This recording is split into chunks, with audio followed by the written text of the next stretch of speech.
Tecnologia, entretenimento, internet, mídias digitais. Papo de Futuro. Com Beth Veloso.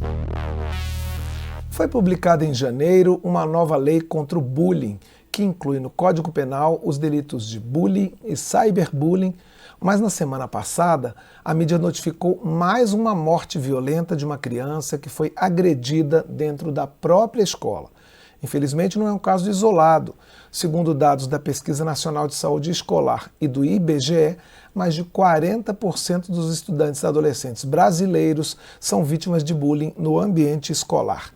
Esse é o tema do Papo de Futuro desta semana com a jornalista e consultora legislativa Beth Veloso. Bom dia, Beth. Obrigado mais uma vez pela sua participação. Bom dia, Cláudio. Bom dia, ouvintes e espectadores, trazendo esse tema tão importante que repercutiu tanto na semana passada, Cláudio. Beth, eu queria só começar fazendo uma pergunta, que é uma dúvida de todo mundo que é leigo, que ouve essas notícias, mas que, enfim, não tem muita profundidade no tema. Por que o bullying é tão difícil de ser combatido e qual é o papel da mídia, inclusive das redes sociais, nesse processo? Também quero começar, Cláudio, pelo início. Bullying é uma forma de intimidar sistematicamente, individualmente ou em grupo, mediante violência física e psicológica, uma ou mais pessoas, de um modo intencional e repetitivo. Vamos prestar atenção nessas questões, nessas palavras, sem uma motivação evidente. Isso é muito importante. E gerando o quê? Atos de intimidação, humilhação, discriminação, ações verbais, morais, sexuais, sociais, psicológicas, físicas, materiais ou virtuais. Essa definição eu não inventei. Ela consta do Código Penal, artigo 146-A. A pena é de multa. No entanto, temos o cyberbullying. E tudo isso foi criado recentemente e é a mesma conduta, só que gerada em rede social, aplicativos, jogos online, portanto no ambiente virtual. E a pena é mais grave, de 2 a 4 anos de reclusão. O Cláudio começou o programa falando do jovem Carlos Gomes. Essa agressão psicológica que migrou para uma agressão, uma violência física e trouxe o estudante a óbito. A reação da mídia, Cláudio, na minha avaliação, foi uma reação de conformismo, de certa forma, bom, isso acontece, mas o que a gente pode fazer? Eu fiz várias buscas para tentar identificar as origens, por quê, o que está por trás do bullying, como você mesmo perguntou, Cláudio. Por que não se combate o bullying da forma adequada, com mais veemência, com mais assertividade, com mais rigor? E qual o papel da mídia, da escola, da família e dos educadores nesse processo?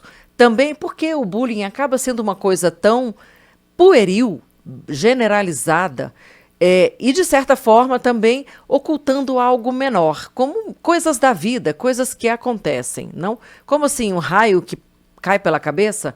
Enfim, Carlos era um menino autista e isso faz toda a diferença. Houve também um processo de não identificação do problema dele.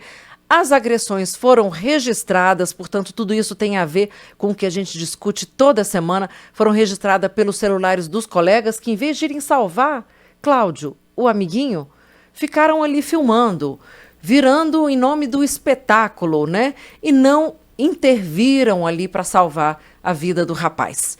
Parece um quadro, para mim, de uma sociedade quase doente, A escola acusada de ter sido omissa, de ter naturalizado também esse processo. Eu estou traçando todo esse quadro. Por quê? Porque se a gente não contextualizar, a gente não consegue olhar mais fundo. A cultura do país de culto à violência, como símbolo de força, que a gente vê tantas vezes na internet, ganho mais forte, a glorificação, de certa forma, do herói, portanto, são essas notícias que viralizam mais, e isso não deixa de ser também um certo trunfo, O status social que está na mídia também gera a ausência de uma política de atenção aos jovens e adolescentes que parecem tão à deriva nesse processo hoje de mediatização tão precoce. E o bullying, que reflete o ódio, a indiferença que está, de certa forma, no DNA da nossa sociedade. E quem fala isso é a Marcela Abud, que já esteve no Papo de Futuro tratando de uma maneira muito apropriada do massacre nas escolas e agora volta para tratar do bullying. Portanto, Marcela é mestre, doutora em crítica literária, professora e pesquisadora de história cultural na Unicamp. E ela vai nos guiar nesse tema tão delicado. Ela explica a dimensão real do bullying. E a pergunta foi: é pior do que parece? Porque, na verdade, segundo Marcela, bullying é reflexo de uma sociedade misógina, fascista, racista, que o adolescente introjeta esses valores, identifica isso como um motivo para uma agressão, obviamente. E quem sofre o bullying, como se comporta? Aí, esse é passível da ridicularização e, obviamente, da exclusão. Vamos ouvir a Marcela. Não dá para a gente discutir a questão do bullying se a gente não olhar para a questão macro que sustenta a possibilidade do bullying. Então, assim, por que o bullying passa despercebido? Porque muitas dessas agressões são tidas como menores ou possíveis de serem feitas. Acho que existe uma negligência para com o aluno, para com o adolescente, a criança, que é vista como um adulto que não chegou lá, né? Então, assim, numa sociedade como a nossa, só a população economicamente ativa tem a real atenção da mídia, do capital econômico, dos cuidados de política pública. Eu tenho a impressão que a gente está olhando muito pouco para essa etapa de vulnerabilidade que é a adolescência. E assim, como negar, né, que a gente está cada vez mais diante de uma situação que coloca pessoas que estão no auge da sua fragilidade, que são crianças e adolescentes, no auge da sua vulnerabilidade, num mundo que ensina pela diferença e não ensina para a diferença. Então, assim, não é que eu estou num contexto social que a inclusão e as múltiplas diferenças da existência humana são acolhidas, bem-vindas e parte da minha construção identitária. Pelo contrário, eu ensino a caracterizar, colocar em caixinhas de oposição, como se tudo aquilo que não fosse o eu ideal criado pelo social fosse negativo e passível de violência. Então, não dá para dissociar o bullying, né, de tudo que vive a sociedade. A escola é um macro espaço de coerção que a sociedade reproduz cotidianamente. Então, em vez de ser um espaço de acolhimento, tem sido cada vez mais um espaço de violência. Beth, essa resposta mostra uma grande relevância e complexidade em debater esse tema. Talvez seja algo tão arraigado na sociedade que passa por uma lente distorcida também da mídia, que acaba sendo o nosso espelho do que é certo, do que é errado.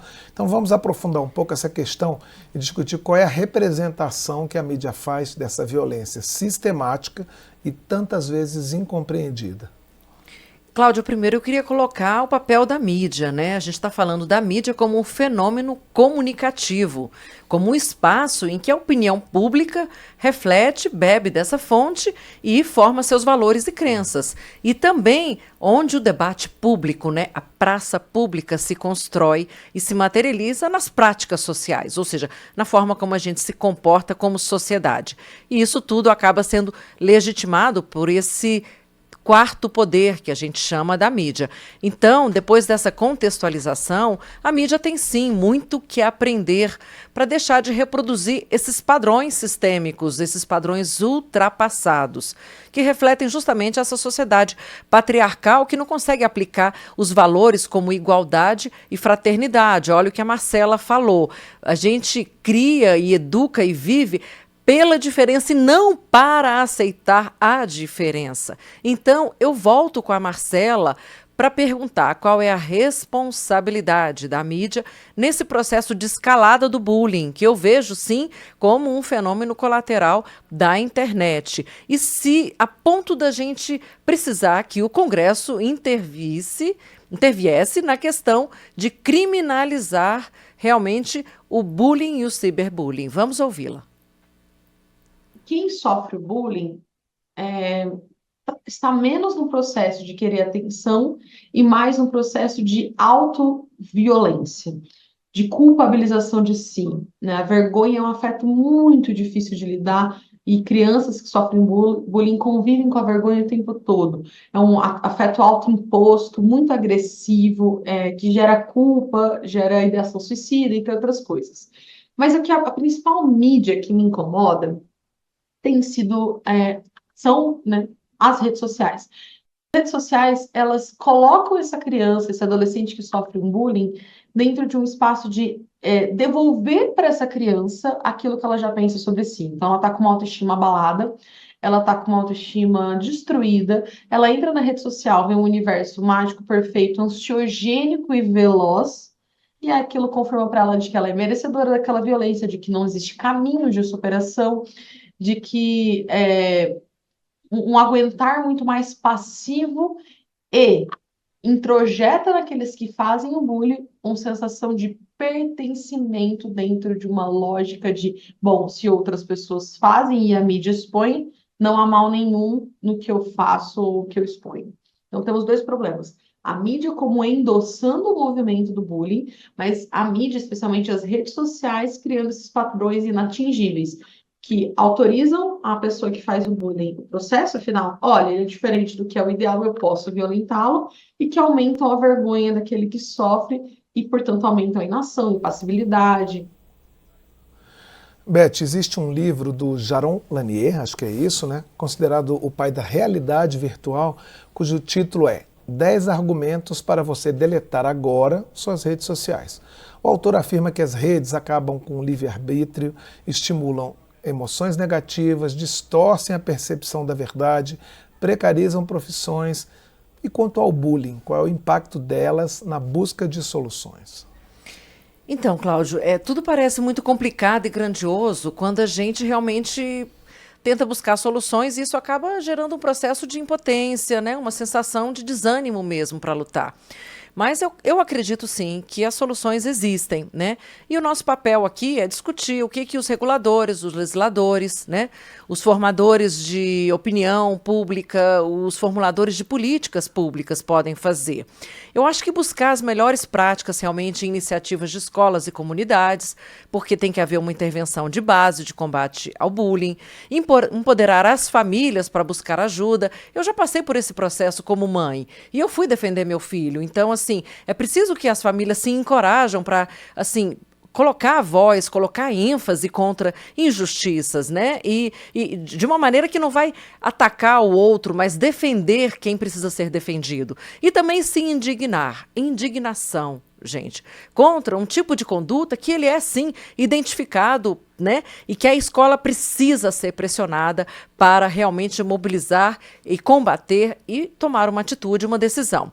Então, é fundamental, Cláudio, que a gente reconheça que essas medidas que a gente acaba tomando e o que está sendo feito hoje é muito paliativo, gente, né? A gente precisa realmente buscar essas raízes mais profundas da sociedade, que se calca num alicerce de que o mais forte pode tudo, inclusive destruir o mais fraco. Não é assim. A Marcela Abud ressalta que o papel da violência, inclusive a violência simbólica que a gente vê todos os dias, ela nos convida a esse olhar muito mais profundo que a gente está fazendo aqui nesse programa. Vamos ouvi-la mais uma vez. Eu acho que quando a gente pensa em estratégia, a gente tem que dar uns passos para trás e entender que essa violência física é resultado de um processo muito maior de violência simbólica que está sendo constantemente silenciado, negligenciado, tratado como menor. Então, é óbvio que a mídia vai noticiar uma morte super violenta, mas por que a mídia não está noticiando antes questões de agressividade simbólica, entendeu? Porque a própria mídia está corroborando com essa agressividade. Então tem que tomar muito cuidado quando a gente pensa, nossa, como chegamos até a morte de um menino por causa de bullying? Chegamos com uma mídia que é classista, racista, violenta, misógina, que coloca um menino que é tido como mais vulnerável, como passível de violência, porque existem ideais de força, ideais de sabedoria, ideais de beleza. Então, assim, eu acho interessante a gente pensar que um bom começo do que a mídia poderia fazer é não fazer. Ou seja, não continuar fazendo o que ela já faz. Então, não colocar esses ideais inalcançáveis. Então, se por um primeiro momento eu digo a vocês que o bullying é muito mais complexo, porque o bullying está calcado em estruturas sociais violentas, a solução é igualmente complexa, porque ela tem que passar pela sua compreensão dessas estruturas e pelo conceito simbólico que sustenta a violência física. Então, não é só sobre monitorar a violência, prevenir a violência, é mudar a concepção do que a gente tem do que de fato seja violência.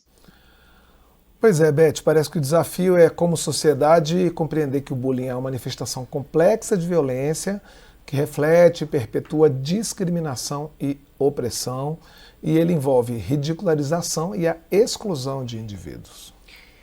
Cláudio, é responsabilizar as redes sociais por todos esses processos, pela normalização da violência, como você colocou, pelo reforço dessa sensação de pertencimento de quem pratica o bullying por causa das bolhas da internet. Ele então vai para um grupo no qual ele se identifica e ele é glorificado, digamos assim, e os aspectos que a professora Marcela colocou, sem esquecer a violência simbólica. Gente, nós estamos falando de regular as mídias sociais, não há uma outra forma, nenhum atalho para se fazer isso e com urgência, porque os outros países estão mais avançados do que nós. Um bom começo, eu acredito, não tenho dúvidas, Cláudio, é duro dizer isso, mas é tirar os celulares das salas de aula. As crianças não têm maturidade para lidar com o poder que uma mídia digital oferece a elas. Elas não têm a menor condição de entender qual é o impacto, nem para onde vai essa informação e nem como lidar com isso, inclusive podendo ser responsabilizadas, sendo que elas não têm, na verdade, capacidade de avaliar isso. Portanto, é realmente muito importante que as escolas decidam, em vez dessa mercantilização da educação, pensar na pedagogia da educação, né, do cuidado, do carinho com adolescentes e crianças e tirar os celulares das salas de aulas e, de preferência, das escolas também. Como o Geron falou, deletando as nossas mídias digitais para realmente quem pode lidar com esse assunto, que são os adultos. Você pode dar sua opinião nas mídias digitais da Rádio Câmara, no YouTube da Câmara dos Deputados. Você também pode enviar sua sugestão de tema, crítica ou sugestão para o WhatsApp da Rádio Câmara, 61 99978 9080, ou para o e-mail papodefuturo@câmara.leg.br. Obrigado, Beth Veloso. Até a próxima coluna. Muito obrigada. E na página da Rádio Câmara nós temos o texto desse programa de hoje, que foi bastante denso e que eu recomendo muito que se recorra a ele.